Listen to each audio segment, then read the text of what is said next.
ngomongin birokrasi ala-alan. Assalamualaikum warahmatullahi wabarakatuh dan salam sejahtera bagi kita semua. Jumpa kembali kawan LAN, kali ini dalam obrolan dalam seri Amira, Alumni Bicara. Baik, bersama kita kali ini sudah ada satu di antara peserta terbaik dari peserta pelatihan kepemimpinan pengawas Angkatan 2 tahun 2024. Bersama kita adalah Bapak Iman Ghazali Rahman, SAG MSI. Demikian ya Pak? Ya Bu. Baik. Setelah ini Pak Iman akan memperkenalkan tentang dirinya ya kawan LAN. Mungkin nama, jabatan, dan instansinya Pak. Baik. Silakan. Ya. Assalamualaikum warahmatullahi wabarakatuh. Sahabat LAN yang berbahagia. Perkenalkan, nama saya Iman Ghazali Rahman, SAG MSI. Saat ini kami bertugas di Kecamatan Sanga-Sanga, kantor Kecamatan Sanga-Sanga, Kabupaten Kutai Kartanegara, menjabat sebagai kasih kesejahteraan sosial di kantor tersebut. Saat ini kami ikut pelatihan PKP Angkatan 2 tahun 2024 di LAN KDOD Samarinda, gitu Bu. Jadi bagaimana Pak perasaannya? Sudah lepas nih salah satu beban kurang lebih 3 bulan. 3 bulan dari April Bu ya, tanggal 23 April. Tapi karena banyak libur, jadi agak panjang terlihat. Tapi kalau secara keseluruhan ya 3 bulan Bu ya. Perasaannya luar biasa Bu, campur aduk juga karena kita awal-awal masuk itu namanya juga pendidikan dan pelatihan, pasti banyak materi-materi yang harus kita kita pelajari, kita coba cermati, dan kita juga banyak dapat tugas. Dan akhirnya ke sininya itu luar biasa, kita dapat pengalaman baik itu dari pelajaran di LAN ini, di diklat ini, dan juga berkumpul dengan teman-teman yang berbagai daerah. Jadinya banyak tukar pengalaman, juga menambah pengalaman dan juga pengetahuan yang bisa kami terapkan di lingkungan kerja kami nantinya. Kami sekali lagi terima kasih Bu atas kesempatan kami dididik di pusat pendidikan di PKP Angkatan 2 tahun 2024. Iya. Gitu Bu.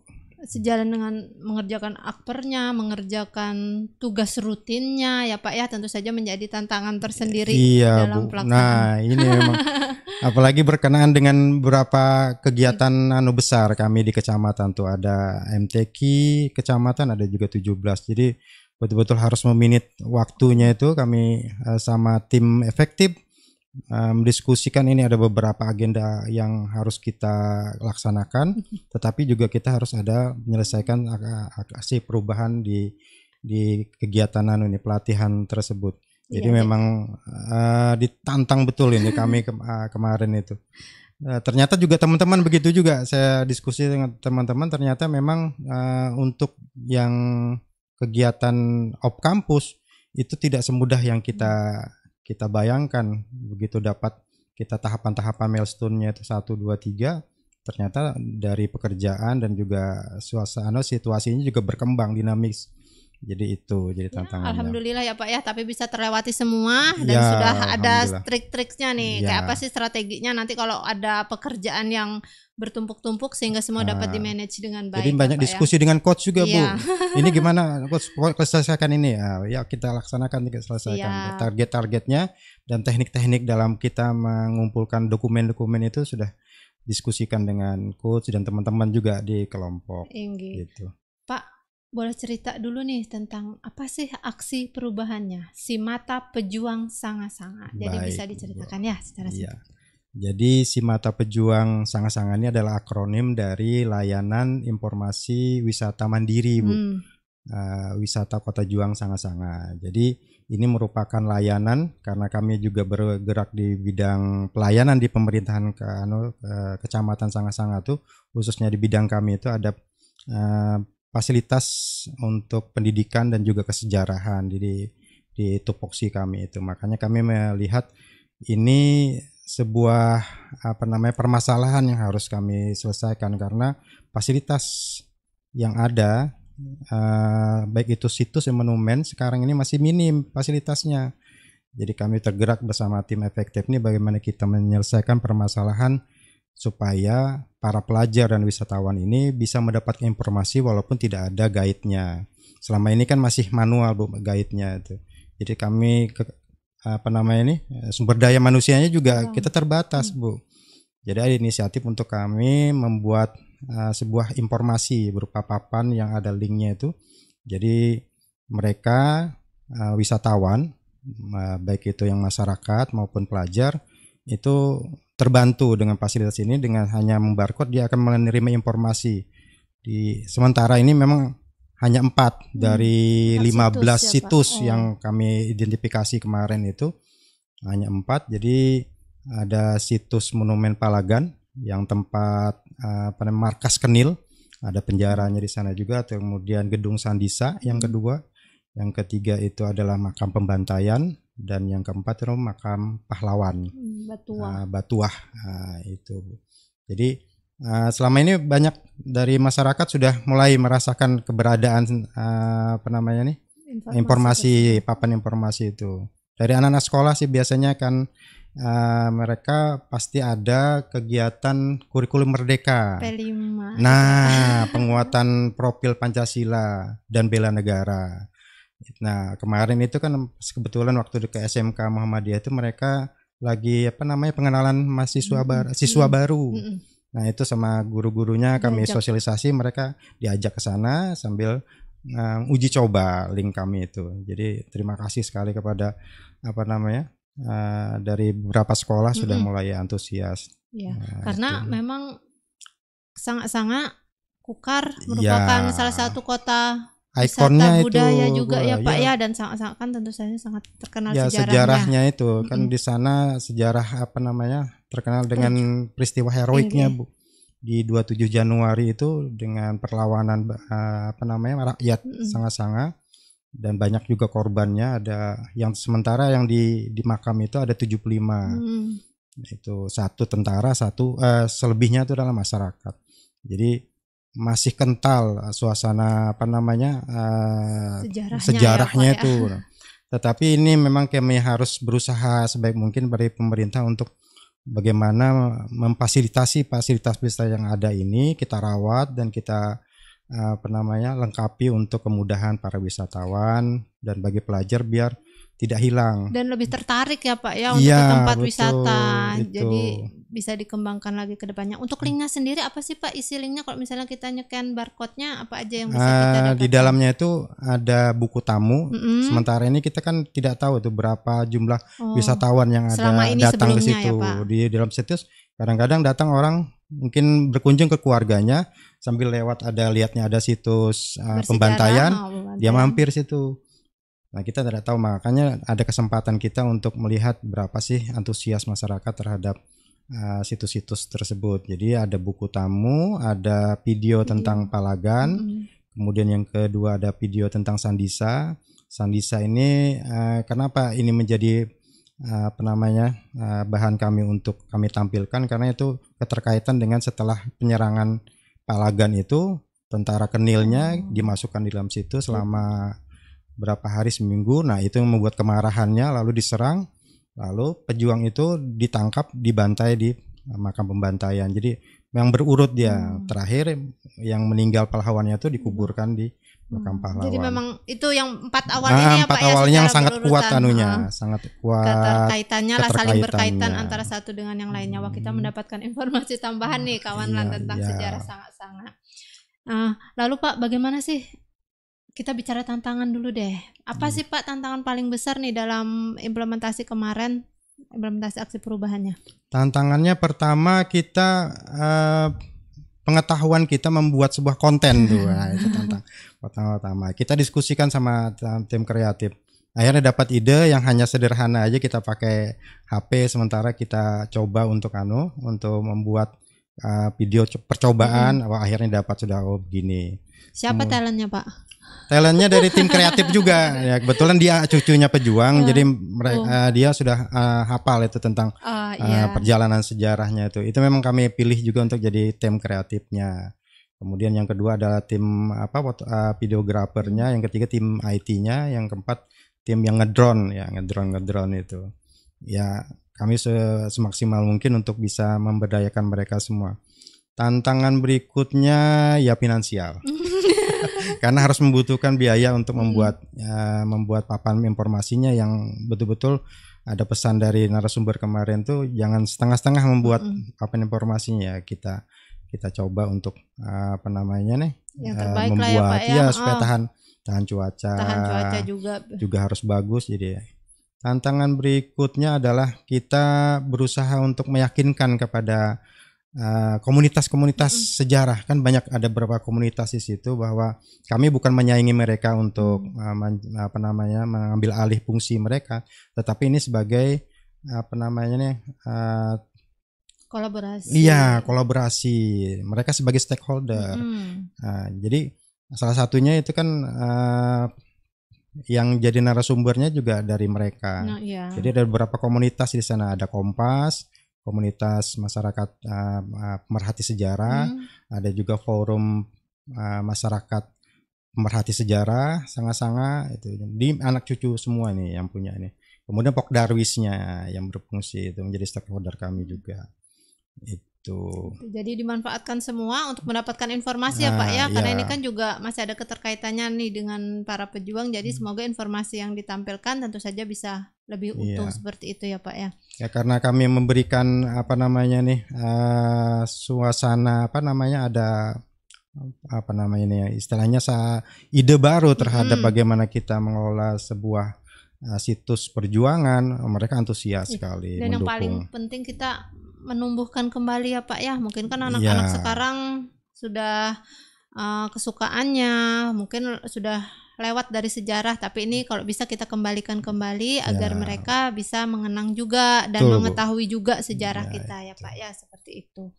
Lalu bagaimana nih Pak rencana kedepannya untuk si Mata Pejuang Sanga-Sanga ini? Pertama kami berharap masyarakat lebih mengenal. Kami kan ada media sosial juga tuh, ada Facebook, IG, kemudian ada web juga. Ya, terus kami kami informasikan ke masyarakat bahwa kita sudah punya fasilitas nih berupa informasi yang bisa kita akses mandiri tanpa kita harus menunggu petugas dan sebagainya. Atau browsing ya Pak ya. Jadi kalau datang langsung tahu bisa informasi. Yang kedua, ini kami mencoba untuk memasukkan anggaran di APBD di kantor kami untuk bagaimana memfasilitasi informasi-informasi yang masih belum terpasang. Ada berapa lagi Pak yang mendapat? Ada 15. Oh 15 lagi ya. Yang kalau kita kenal pernah ke Sanga-Sanga itu ada monumen merah putih di Muara, Sanga-Sanga Muara. Ada Gua Jepang, ada sumur pertama mungkin di Kalimantan, sumur pertama minyak. Nah itu awal mula penjajah datang gara-gara minyak itu ya, Pak, ya. Banyak lagi Bu situsnya, ada situs Monumen RIS sebagai patok bahwa Sanga-Sanga itu bagian daripada Indonesia Serikat. Ada dapur umum, ada madrasah sebagai tempat mereka rapat sebelum penyerangan gitu. Ada beberapa banyak 15 kami usahakan. PR ya Pak ya untuk jangka menengah. Dan alhamdulillah ini kami coba untuk mengadvokasi dengan Pertamina. Mudah-mudahan bisa difasilitasi mereka. Jadi tidak hanya di kalangan pemerintah, tidak hanya dengan forum-forum, tapi juga dari pihak swasta ya Pak ya, berkolaborasi. Kita gunakan sumber daya yang ada untuk Pak pembangunan lagi ya, kesejahteraan sosial, terutama peningkatan pengetahuan tentang sejarah yang ada di Sanga-Sanga khususnya. Harapannya sih nanti kalau mamanya ini sudah banyak informasinya tuh, kemudian kita akan coba bekerja sama dengan Dinas Pendidikan dan juga Pariwisata di kabupaten untuk membuka wahana jelajah situs perjuangan gitu. Jadi memang ikonnya sebagai wisata Kota Juang tuh ada lagi gitu loh. Sementara kan masih hanya disebut saja wisata Kota Juang, tapi tidak ada fasilitas yang memberikan mendukung itu gitu lah.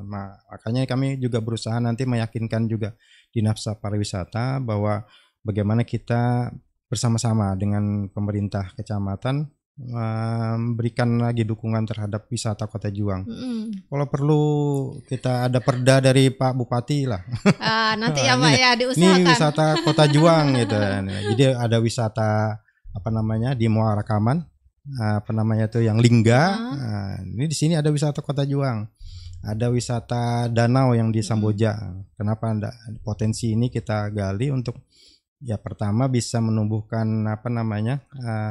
income bagi masyarakat yang di sekitarnya. punya ya datang banyak pengunjung, jadi juga bisa meningkatkan ekonomi masyarakat gitu. Dan tentu saja tadi ya Pak ya menumbuhkan kembali nih semangat. Tuh, itu yang paling utama itu untuk Bu. anak-anak, Ya. pengetahuan tentang sejarah kepada anak-anak biar tidak lupa akan sejarahnya. Seperti itu.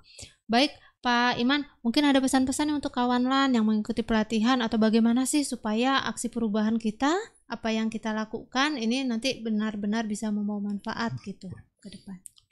Yang pertama adalah kalau umpamanya kita sudah sampai tahapan untuk membuat sebuah aksi perubahan, itu pastikan bahwa yang kita laksanakan itu adalah memang tupoksi pekerjaan kita. Kemudian juga bangun tim yang betul-betul bisa bekerja, mendukung ya Pak ya. Ketiga adalah fokus Bu. Nah, walaupun kita dengan hidup pikuk dengan pekerjaan kita, tapi tetap harus fokus. Nah ini memang kesemuanya ini tidak bisa hanya nomor 1 nomor 2, tapi berbarengan. Ternyata tim efektif sangat membantu Bu. Saya terima kasih sekali kepada tim efektif kami itu. Jadi kami tidak mengerjakan, mereka sudah bisa mandiri untuk bisa melaksanakan ini. Ini Pak sudah kita kerjakan. Ini alhamdulillah kata saya.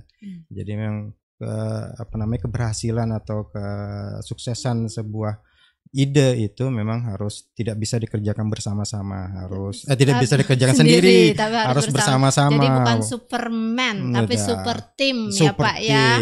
Teamworknya itu harus ada. Kemudian support dari atasan itu yang penting. Jangan sampai bentrok, kacau nanti di tengah-tengah. Dikomunikasikan ya Pak dengan baik tentu saja. Kemudian yang selanjutnya terus minta bimbingan dengan coach di sini. Kalau enggak Pak, itu Bu.